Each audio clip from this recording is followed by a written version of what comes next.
Hi guys, back with me again in this channel. On today's tutorial, I'm going to show you how to save Instagram Reels audio.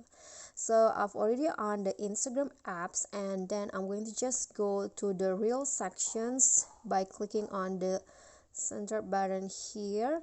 So let's say that I want to save this the audio from this reel. So what you need to do is click on the audio at the bottom, and here you'll be directed to the page of the audio, and to save it you just need to click on the save audio in here. Click on that, and then the audio has been saved.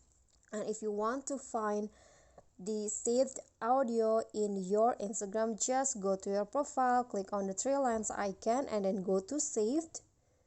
And here you can see there's an audio here that you saved before.